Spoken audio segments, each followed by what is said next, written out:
So we are Real Reviews. I'll take a second to explain what and who we are. Real Reviews is not, we will not be reviewing the latest in fishing reels to come out on the market if that's what you're looking for. We're not going to be discussing that so much, but hopefully if you stick around, you'll find something that entertains you here. What we are is a movie show. We're going to be discussing movies that are out in the theaters right now, talking about some movies maybe from the past, and looking forward into movies that are coming out into the theaters in the upcoming weeks. So you know kind of what. Wow. Wow. We've come a long way. Look, this looks way better than it used to look. I was pretty much a scruffy nerf herder in that. I wore a hat. You did. Now I'm the scruffy nerf herder. You're Mr. Clean. Wow. 3 years. This is our 3-year anniversary. Welcome to Real Reviews. If you've been with us the whole time, or if this is your first time, thank you for joining us here. My name is Jameson Rabbit. The man sitting next to me has his black belt in speed dating. His name is Mike Roth. But you know what I like even better? What's that? Speed reviewing. We got 6 movies, so we should really start into this. We should. By the way, Yeah? happy anniversary. And happy anniversary to you. And if you follow us on our Facebook page or on Twitter, I will be posting a picture of some beautiful cakes that we got. Wish you could be here to have some of these cakes. You don't know how much sugar is Yeah. pulsating through me right now. I got so much energy. That's good. Yeah. We're ready to race through some reviews. All right. So let's waste no more time and hit the marquee. What do we have on the marquee first, sir? First, we have Unforgettable with director Denise DeNova. We have a typical Fatal Attraction type movie where Rosario Dawson plays Julia Banks. She's moving from one city to go to a small, kind of yuppie-ish type town to be with her new fiance, soon to be married. Problem is the ex-wife still hasn't let go after 3 years. She's still connected to the father, played by Geoff Stultz. He's David Conover. She kind of thinks that the reason why they're not, Katherine Heigl is not back with her husband is because of this new girl. So she decides to get creepy about it, like all these type of Fatal Attraction movies. Steals stuff, sabotages things, brings up old past that Julia Banks has. It's very typical movie. What I'm going to tell you right now, this has not broken any ground. It's a very standard story, very predictable. I did like how Katherine Heigl kind of changes a little bit of the role. She made her characters seem a little bit interesting, but everybody else was laughably bad, especially Geoff Stultz. He was The man, the husband. He was pretty much creepy. I was expecting him to come out as like a secondary killer or something like that anytime because of his just bad acting. Overall, I'm just going to wrap this up. Unforgettable is unforgettable. I did a double negative. If you do the math, that's as clever as I'm going to get. But really, you don't have to see this movie. It could be so bad that it's good. You could watch it. It's just. I love that. That's the blurb they want on the cover of their DVD case. You could watch it. You could watch it, but I probably wouldn't plunk down the money for it. So if you have a poster of this, you are crossing out the in this movie. Yeah, it's. And what's the ultimate score you give it? It's 2.5. Yeah, that's a forgettable score. It's an average movie. It will fill your time. Yay! These are great blurbs. Yeah. You can watch it. It'll fill your time. I love it. What do you got next? I have a very different movie. The new movie out of A24 Studios from director Ben Wheatley. I have Free Fire. Free Fire stars Brie Larson. We have Armie Hammer, Sharlto Copley, Cillian Murphy, and it is 1970s. These gangsters, some of whom are a bit bumbling, and the IRA, the Irish Republican Army, they meet up in this factory for a gun deal. Armie Hammer's character is facilitating this deal between the gun runners and the IRA. And there's a very tense negotiation going on about this, and suddenly a personal issue arises between two of the members of this party, and quickly leads to a shootout. And not just any shootout, but a 70-minute shootout. Wow. And it is pretty outstanding. Sharlto Copley, I love his character. He has yet to play a boring, uninteresting character in any movie I've seen him in. And again, in this, he's this crazy South African guy. The introduction to him, hey, that's our screen. The introduction to him is that he was misdiagnosed as a childhood prodigy. And he has never gotten over being misdiagnosed as a genius as a child. I just love that intro to him. Like, okay, so he's got some issues. And it's this big shootout where everyone at one point it has one, if not multiple bullets in them. Everyone is just kind of dragging themselves along through this factory. Alliances are changing throughout for various reasons that come up throughout the movie. Suddenly, because it's the 1970s, there is no cell phones. So suddenly, the big thrust of the final third of the movie is getting to the only phone in the factory to call for some help. It's just... That's the only thing that doesn't get shot. Don't tell me. It's pretty great. And there's bad shots, there's accidental ricochets, everyone's down. It's a great dark comedy. Like one of the best dark comedies I've seen in recent years. They even made Armie Hammer likable in this movie, and I don't like that guy. I've heard you mention that before. And I was actually laughing with him. Brie Larson stands out in this whole movie. I mean, as she's great, but she really stands out for being a female and just being a different dynamic than this macho warehouse of guys shooting each other. And it seems like it would run out of steam, 70 minutes of a shootout, but it doesn't. I loved it. Out of the 6 movies, this is the one I wanted to see the most, and unfortunately, I did not see it. But your glowing review... Yeah. I highly recommend it. It is a lot of fun. I'm kind of torn between 2 scores, but I give it 4 stars, 4 out of 5 stars. It's a lot of fun. I'm going to have to make some time. Go see Free Fire. Absolutely. What do you have next on the marquee, sir? Next, I went to see Born in China. Nope. Different movie. My apologies. Oh, Phoenix Forgotten. I know. You have 2 movies with Forgotten in the title. Oh, boy. Phoenix Forgotten. It's another found footage film, very much in the Blair Witch style. We have Florence Henderson playing Sophie. Oh, they said Florence Henderson. No, that would be terrible. Mrs. Brady. Mrs. Brady. She plays Sophie, and of course, to make this seem like a found footage that's all put together, she is making a documentary based on her brother's disappearance 20 years ago in Phoenix, Arizona. They her brother was an aspiring director in high school, and he took video of everything. One of the things he took a video of is these lights at night that a lot of people in Phoenix thought was UFOs. Him and 2 of his friends, one Josh, played by Luke Spencer Roberts, the other one Ashley by Chelsea Lopez, they go out with him to find the next spot where these aliens are going to be so they could videotape it. Of course, this is a horror movie. You see from the trailers that things don't go very well for them, and then the movie pretty much ends, just like all the other found footage movies ever made. One thing I could say about this movie that is good, they did avoid some pitfalls that a lot of other found footage does. They don't excessively shake the camera just to make it seem like this is amateur hour. They don't have camera angles that aren't explained. Good. That kind of stuff is good and solid, but overall, this is exactly like Blair Witch and all these other movies that I am so tired of seeing. I think Chelsea Lopez did a great job. I'm hoping to see her in more major films, but again, she is in a movie that is very the same as everything else. I'm so sick of these things. Please stop making it. I'm so glad you go to see them for me. I give this movie a 2.0, and I really think that is pretty generous. I really do. You are amazing for taking the hit this week. Yeah, well. It's pretty funny because when we were discussing just our opinions on this week, you said, this week is pretty mediocre at the movies. I had the exact opposite reaction to the movies I saw this week. It's pretty great. I really wanted to see Firefight. I'm going to have to... But the next movie I have on the marquee is a movie called The Promise from director Tony George. Stars Oscar Isaac as Mikhail. Mikhail is an Armenian living in Turkey. This is set in 1914. And he is pre-World War I, and he wants to become a doctor.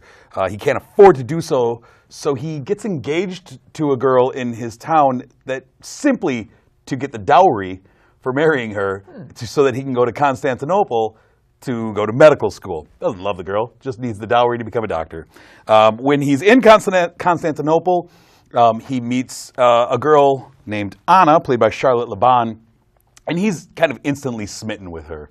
And as he's going through school and kind of trying to see her, Turkey joins World War I, and immediately the Ottoman Empire in Turkey there turns on the Armenians within Turkey, and they move to also take over Armenia. Christian Bale is in this movie as a man named Chris, who is an American AP journalist who's trying to expose what the Ottomans are doing. He is also the other love interest to Anna. So we have a bit of a love triangle in this movie. And Christian Bale's character witnesses the Turks murdering and herding up Armenian villagers. And a Turkish friend of theirs it kind of goes out on a limb several times to try and help these guys. It doesn't always work out great for him. And the movie basically is focused on the actual events of 1915 to 1918 as the Ottoman Turkish ruling class slaughtered 1.5 million Armenians. And it was the first genocide of our century. Oh, wow. And so this movie is really seen through the eyes of Mikhail, Oscar Isaac's character, as he goes through this. And Armenians are forced into hard labor prison camps. There was one day where the Turks rounded up all of the scholars and priests and leaders that were Armenian and murdered them all in the town square. Was there anything that provoked this? Ethnic cleansing. That's it? Yeah. Oh, I mean, wow. like we've seen, unfortunately, other places, kind of the systematic extermination of Armenians.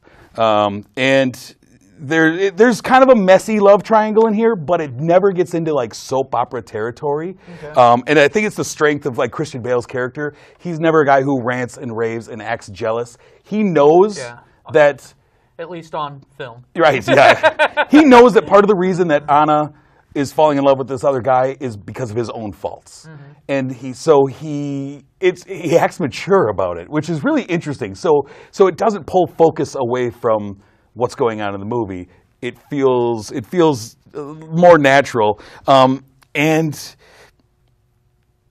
the weird part about this movie is that this is the first movie that really deals with this Armenian genocide, and 1.5 million Armenians were murdered.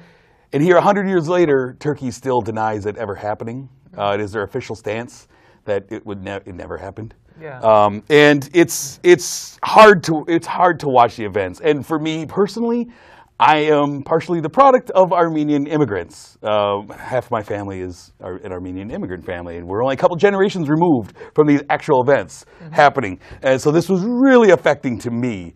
But the movie itself is phenomenal. I mean, Oscar Isaac and Christian Bale are two great actors.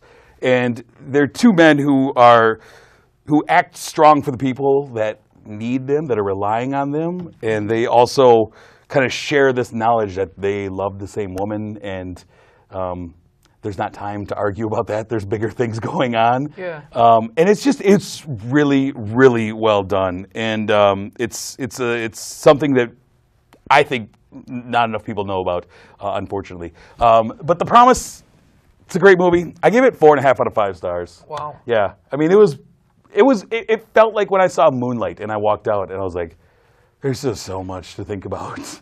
And part of that might be because of a personal thing, but yeah, I dug this movie quite a bit. The trailers look like it's spectacularly shot. Was it? Was it location or was it set? I don't know if it was actually in the Middle East. Okay. Probably not. Probably Utah. But it was beautiful. And I mean, Oscar Isaac is one of my early picks for a nomination for this. Probably won't get it, but he was great, as he always is. So go see The Promise. All right. Go see Free Fire and The Promise. Nothing forgettable about either one of these movies. Man. So I get Phoenix Forgotten, Unforgettable, and you get exciting movies that you love. Yeah. Well, you got one more on the marquee for you. I do have one more on the marquee. Talk about it. Would you like to hear about it? I would. Born in China. This is Disney's new nature film. They come out with one of these every year. But one thing that's really cool that Disney does is the first week while these things are open in the theater, all the proceeds go to a foundation to help out endangered animals and stuff like that. So that's really cool of them. And another thing that Disney does awesome is they have the money to really have photographers go out there and make sure we get the right moments of all these scenes. One thing you could say about this movie is it's absolutely beautiful to watch. The basis is, of course, as the title says, these animals are born in China. We have 3 different animals. We have the golden monkey, we have a panda, and we have a bobcat. And it takes those stories and narrated by John Krasinski to try to give kind of a human-type feel to it so that people could watch it and ingest the knowledge quite easily. That is actually my one problem that I did have. I'm not really a fan of John Krasinski's voice. I think he was great in The Office, but the way he narrated this movie, I thought he slowed things down. And it made it a little on the dull side for me, and he doesn't really have a unique voice. I don't ever listen to him and go, It's not wow. a Morgan Freeman. Yeah, that's the next Morgan Freeman Sure. or Oprah Winfrey or whatever. James Earl Jones. Yeah, it's very quite plain. And the stories behind these animals, I thought the bobcat one was pretty interesting, a little bit different than what they usually go for. That one was a little unsafe, I think, for Disney since it was more of a sad story. Okay. The golden monkey one was interesting. Pandas in nature are really boring. They just kind of hang out. They just hang out and eat bamboo.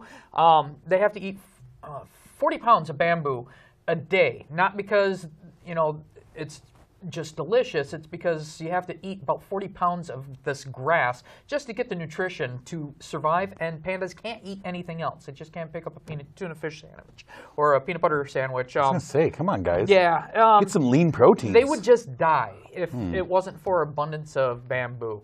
And so that story was just extremely boring. Yes, pandas are cute, and I did laugh when the baby panda rolled down the hill, but the whole story was about the baby panda wanting to climb a tree someday, and the mom wouldn't let it. And that's as exciting as that one gets. But the photography of this movie is amazing, and I give credit to all the people who are out in the field who does this every day to get a movie like this together. That always kind of amazes me when you see these documentaries, the Planet Earth and stuff. It's like, Yeah. how long are you hanging out to get these shots? They do, during the credits, show what some of these photographers have to go through. There's this one where he's just sitting out in the field trying to get this beautiful scape to kind of change its weather so that you could see the clouds rolling in and the those sun are always beaming beautiful down. shots. Beautiful shots, but it rained. And he's like, don't worry, in a half hour, it's going to be fine. And then it went to hail. He's like, don't worry, in a half hour, sun will come out tomorrow. It will be fine. And of course, in the end of the trailers, you see that he got this perfect, beautiful shot. I also would like a little bit more information about that. I understand what they're doing, trying to humanize these animals so that we could all relate, but animals aren't human. They don't have really human emotions. I would like to just know what they're doing, why they are doing certain things instead of making a cute story. But this is not for adults. This is a G-rated movie, and we're not going to get educational movies as a big blockbuster here. So I can see why they're doing it that way. So what did you end up giving Born in China? I give it a 3. 3. It was beautiful, but I think they've done better with their past Some nature of them have been shows. really good. Yeah. So keep doing them, though. That's great. I like the concept of it. Yeah. It's pretty good. Good for the kids. Yeah. But, if you're going to watch it, definitely I would suggest going to the theater. You would want to see something like this on a big screen, unless you are wealthy enough to have one of those 4K awesome screens. Maybe I have one. Guess who's coming over to watch Disney specials? You bet. That's what we're going to do. All right, the last movie we have on the marquee this week is one that we actually both saw. 6 movies. Yes. 1 crossover. That is crazy. Nail it. The movie we have is The Lost City of Z from director James Gray, starring Charlie Hunnam as Percy Fawcett. This is based on a true story. Percy Fawcett was a real man. 1905, Percy Fawcett was a British soldier who was kind of growing impatient with his lot, really yearning for some action, yearning for advancement within the ranks, just something different from what he was doing. He was called on to join the Royal Geographic Society on an exploration to map the unknown jungle of Bolivia. Go into the Amazon. We need to find the border between Bolivia and Brazil to stop a civil war from happening. You be the man to go down there and do it. He said, I'm in. He got Robert Pattinson as his aide, Henry, and they get this team and they head down into the unknown jungles of the Amazon. Along the way, they meet natives, they meet piranhas, they meet cannibals. Mm-hmm. The jungle is throwing everything that it can at them to beat them.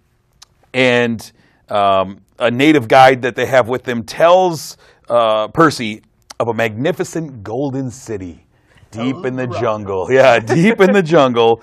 And he quickly becomes obsessed with finding it. What he thinks is close to it.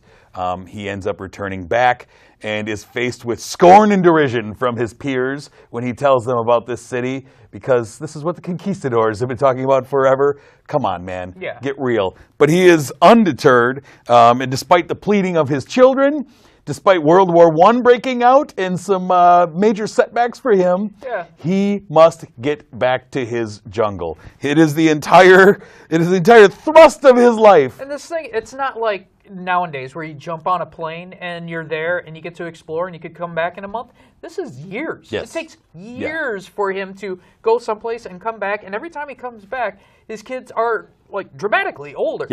Years older. Yeah. His wife, played by Sienna Miller, just kind of goes along with it for the most part. She has a couple of moments where, like, come on.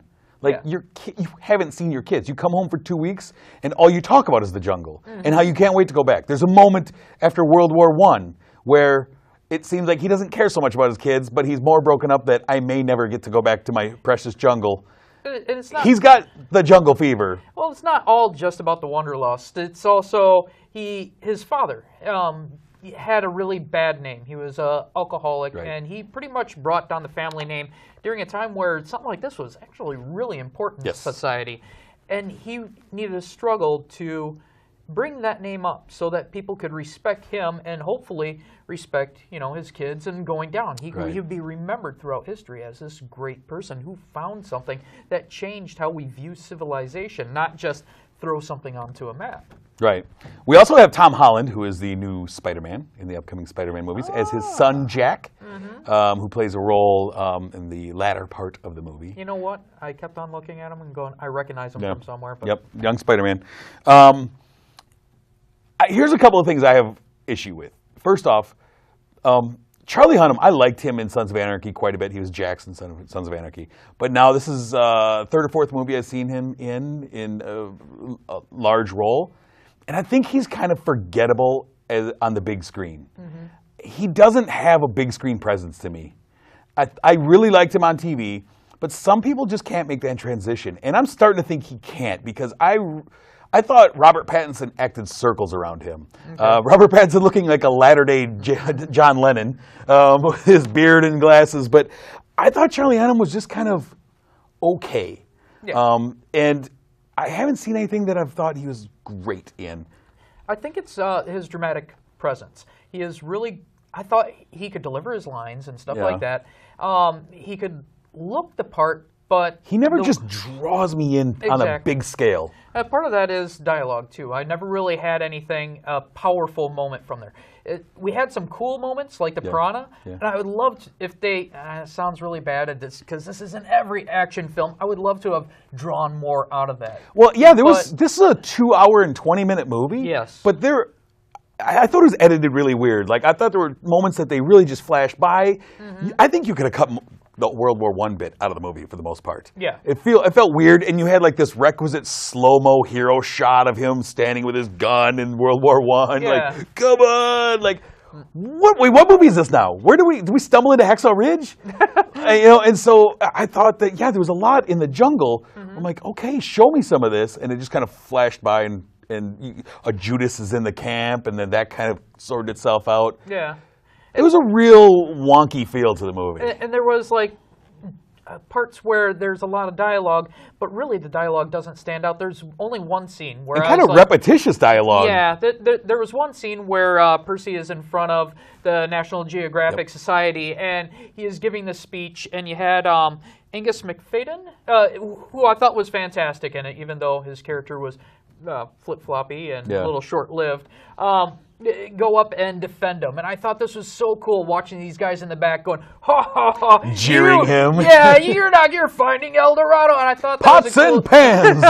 I thought that was a really cool scene, but that was one of the rare cool scenes that I saw. We also had Ian McDermott. Emperor Palpatine was in this movie. Yeah, I totally forgot about that. I went with a guy from my other work, and I was like, I think that's the Emperor. That's the Emperor, all right. And I wanted him to do the zzz, but The one thing that I really liked about this movie, I was actually really impressed by, was the aging makeup as the movie went along. Yeah. The final chapter. yeah. I was like, wow, it looks like he aged 30 years. It did not look hokey. I was really impressed with that. And what did they do with the makeup for those kids? I mean, they started off small. They just got really tall. Really impressive stuff. Anything else you have to say about Lost City of Z, sir?